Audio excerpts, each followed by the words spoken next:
Eles sempre estiveram aqui, mas você deixou de acreditar. É sobre isso que o novo filme do Spielberg fala. A trama acompanha dois personagens principais, o personagem da Emily Blunt e o personagem do Josh O'Connor, e ambos de alguma forma estão ligados. A Emily Blunt trabalha no Jornal da Cidade e o Josh O'Connor ele está com um artefato que contém diversos segredos a respeito da vida alienígena na Terra. E nisso eles acabam dentro de um thriller de perseguição, onde uma empresa liderada pelo personagem do Colin Firth está tentando evitar com que esses segredos sejam revelados para a população.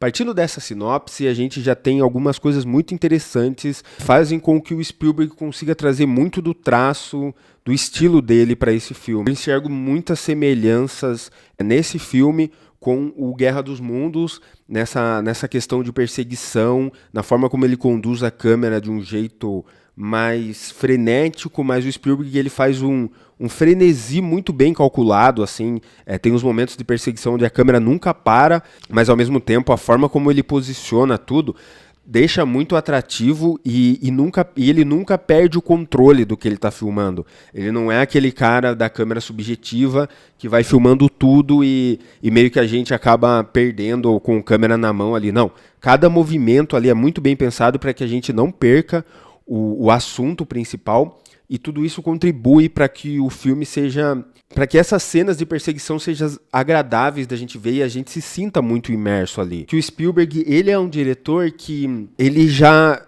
é um diretor, podemos dizer que fora do seu tempo, porque de um tempo para cá, talvez o Guerra dos Mundos seja o último filme dele onde ele estava falando, onde ele era a voz de uma geração, que eu digo que foi a era de ouro do Spielberg. Ali eu acredito que não entre Tubarão, mas eu acredito que entre ET e entre Guerra dos Mundos foi toda a era de ouro dele, onde ele realmente foi o principal nome de Hollywood no quesito de blockbuster, de filme popular.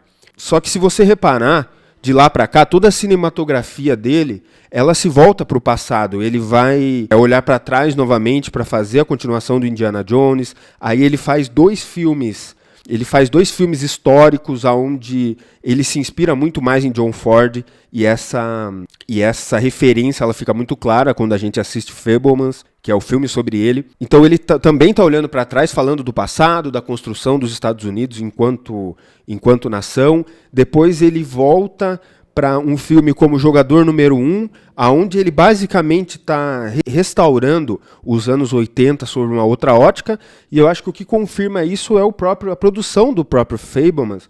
É uma confirmação de que o Spielberg já é um diretor fora do seu tempo, porque ele deu tantas voltas que ele parou em si mesmo. É um filme que fala sobre a própria construção da vida dele como cineasta. Então, ele já está olhando para trás. E eu acho que esse filme, o Dia D, é mais um tijolo nesse muro que ele está construindo de olhar para si mesmo de forma retroativa. E quando eu digo que o filme ele tá meio que fora do seu tempo, é justamente por estar olhando para trás com um olhar nostálgico, e também porque parece um roteiro de alguém que não está vivendo os dias de hoje, por exemplo. Eu percebo que o roteiro, por algum momento, ele passou por aquele momento de Doctor, que seria os doutores de roteiro, passando para tentar meio que atualizar o filme. Por exemplo, o filme toda a comunicação ela é voltada para a televisão. Só que hoje em dia, a TV já não é a principal mídia. A gente conversa por celulares, por diversas outras telas. Então ele aborda a descrença que a gente tem hoje em vídeos, por exemplo, em vídeos produzidos para a internet, falando muito rapidamente, assim, não é IA. A gente passou por uma aferição aqui muito rápida, então não é um vídeo de IA, pode seguir. Então, tipo assim, o filme ele vai fazendo certas justificativas, o roteiro ele vai fazendo certas justificativas do tipo, olha, eu sei que hoje em dia a televisão já não é mais a principal mídia, mas eu tô contando essa história aqui e a gente incluiu isso, aí ele inclui umas cenas do pessoal assistindo por celular. Então o filme ele tem essa visão de ainda ser a TV a principal fonte de conversar com as massas, mas ao mesmo tempo ele tem essa preocupação muito básica de tentar atualizar o filme, mas eu acho que ele não consegue mascarar que tanto o Spielberg quanto o roteirista ele tem essa questão de não estar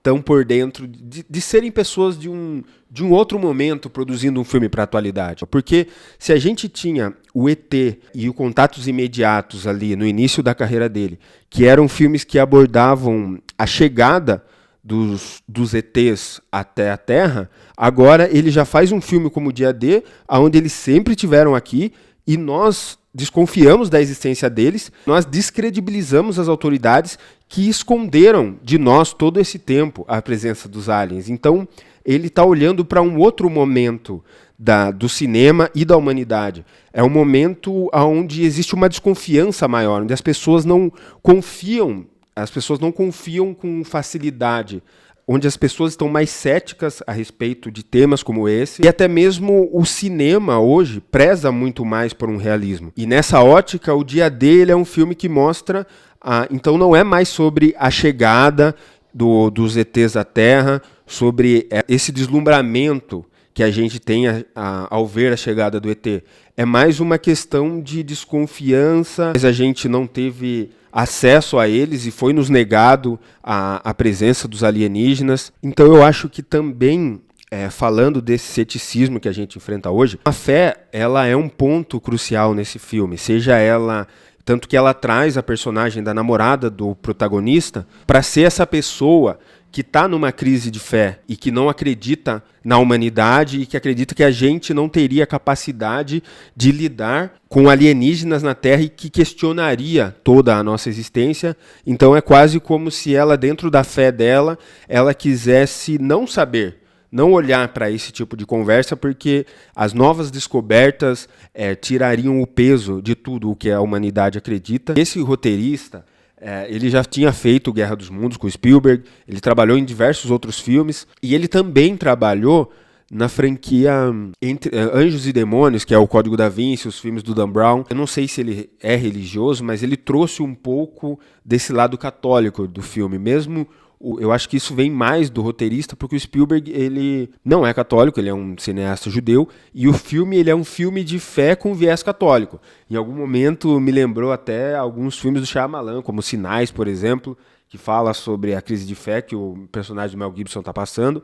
E aqui também o Spielberg ele mistura essa questão de fé com essa questão do alienígena, do extraterrestre. Antigamente as pessoas falavam que o Shyamalan era o novo Spielberg, agora o cara deu a volta e o Spielberg está procurando ele. Agora o Spielberg persegue o cinema dele, entendeu? O filme usa isso para reforçar do tipo, fé tem que ser maior do que absolutamente tudo o que existe, seja a fé numa vertente religiosa, seja a fé aqui na existência dos alienígenas, ou a fé até mesmo num cinema um pouco mais fantasioso. O ponto principal desse filme, eu acredito que seja uma certa nostalgia do Spielberg em relação a como os filmes eram feitos antigamente, como ele produzia os filmes antigamente e de como o público aceitava mais o sobrenatural, o fantástico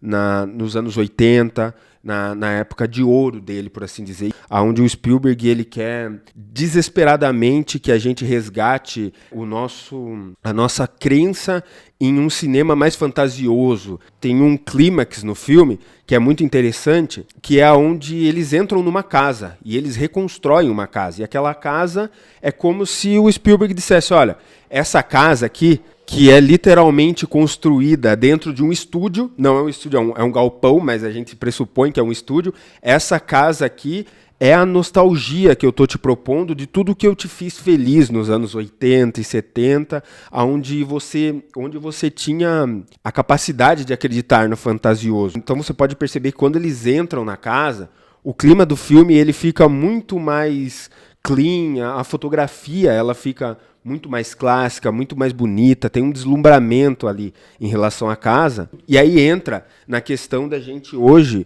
viver um momento onde o espectador está mais cético, onde a gente preza por um hiperrealismo. Se o filme hoje não tiver um realismo histórico ou visual, é muito provável que ele seja criticado. Isso aconteceu recentemente com o Nolan em relação à Odisseia, que ele não foi fidedigno até por uma questão de caracterização de personagem, e ele já estava sendo constantemente atacado. E isso também acontece em filmes como The Flash, que foi muito criticado também por ter efeitos especiais CGIs que não eram hiperrealistas. Então hoje o espectador ele quer algo que seja menos fantasioso. E aí é muito interessante como ele aborda isso no final, que eu achei incrível, que é a gente ter os que aceitam ver e os que não veem. Então isso é uma cena que causa uma... Ela fica até um pouco cômica, mas acho que não fica brega, não chega a ficar brega, mas ela fica muito interessante de vocês verem ali aquelas figuras que estão perseguindo os protagonistas, elas não enxergando a casa e batendo e caindo, batendo na grade, porque elas são pessoas que não estão com o dom de observar o que é fantástico e de encontrar essa fé em obras de arte que tem um pouco mais de fantasia. O que corrobora essa ideia é a forma como ele escolhe abordar aquela possessão que o personagem, aquele mind trick que o personagem acaba tendo em relação aos seus opositores, o vilão do Colin Firth, no caso. Porque ele domina a pessoa e ele meio que rouba os olhos dela.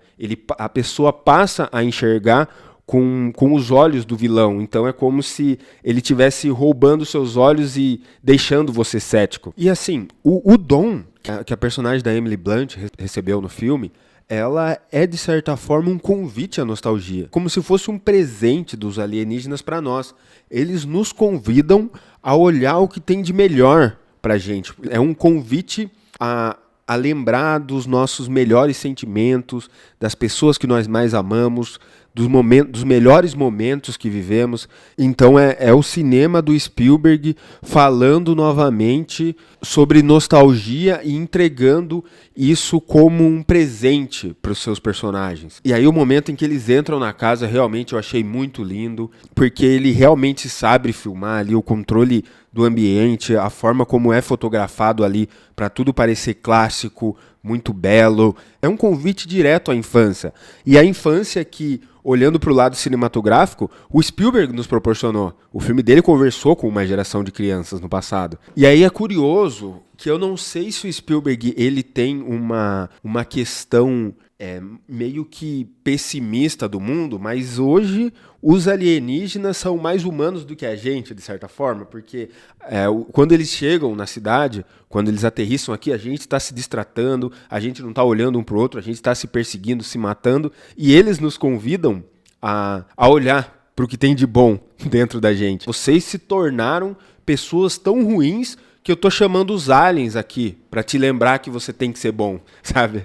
E eu não vou expor o final aqui, mas eu achei muito interessante como ele foi abordado e de como ele deixou você ter a sua interpretação de tudo aquilo, como se ele dissesse, receba essa mensagem e faça o que você quiser com ela. O próximo passo é seu. Eu acho que isso é uma forma interessante de concluir o que o Spielberg tem a dizer a respeito do filme. E, enfim, sobre Dia D, é isso. Deixo aqui o meu pedido para você deixar um like nesse vídeo. E deixo a mesma citação do Spielberg. Acredite no futuro, acredite num cinema um pouco mais fantástico. Olhe para o passado com uma sensação de nostalgia e de beleza. E não apenas com tristeza e felicidade. E, acima de tudo, acredite em você mesmo e na humanidade. É nóis, tamo junto. Falou.